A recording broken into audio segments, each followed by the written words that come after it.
చేయండి. సరే, టైం అయిపోయింది. బండారు రామ్మోహన్ రావు గారు, నిన్న మనం ఏం మాట్లాడాం? నిన్న చిన్నపరెడ్డి గారు చేసినటువంటి ఛాలెంజ్ ఏంటి? నేను 382 మంది పేర్లు అక్కడ కరెక్ట్గా పెట్టున్నాను. 382 మందిలో ఒక్కరికైనా సరే టెట్ లేకుండా ఇచ్చారా లేదా అనేది నాకు కావాల్సింది. నిన్న ఖచ్చితంగా ఛాలెంజ్ చేశారు.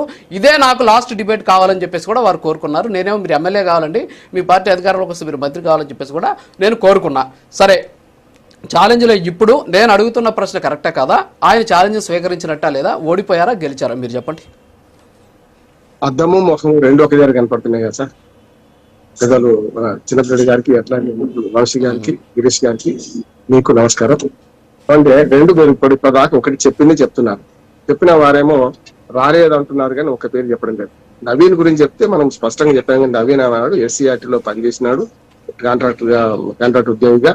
తర్వాత తేలిన తర్వాత ఆయన ముఖం చాటేశాడు, రాలేదు అని. మాకు ఎన్నిసార్లు ఫోన్ చేసినా రాలేదన్నారు. హైకోర్టుకి వెళ్ళినా కూడా హైకోర్టు చివాంటున్నారు. చూసాం మనం.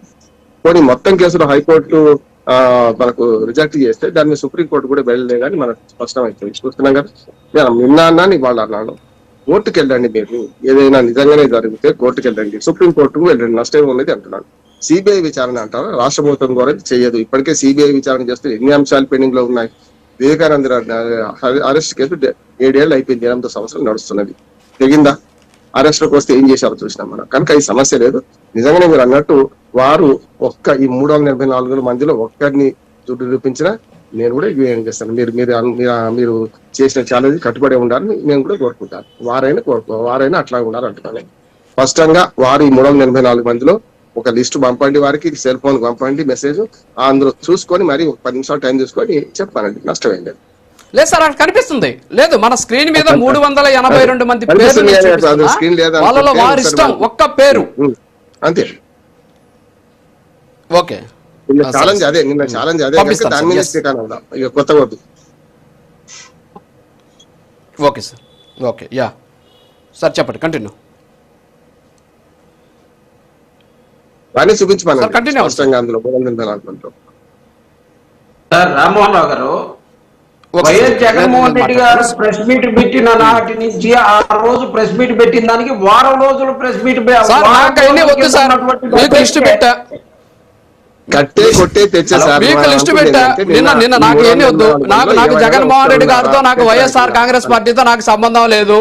నాకు చిన్నపరెడ్డి గారు, మీకు మీ టర్న్ వచ్చే లోపల 382 మంది పేర్లు మీకు వాట్సాప్ చేసే మీ నెంబర్కి ఒకసారి చూసి ఒక నెంబర్ చెప్పండి, ఒక పేరు చెప్పండి, వాళ్ళు టెట్ క్వాలిఫై అయ్యారా లేదా మీరు డిసైడ్ చేసేసేయండి. అంతే, ఇదే మన ఛాలెంజ్. ఆ ఛాలెంజ్ మీరు కట్టుకోండి. జగన్మోహన్ రెడ్డి గారు, నవీన్ గారు వద్దు.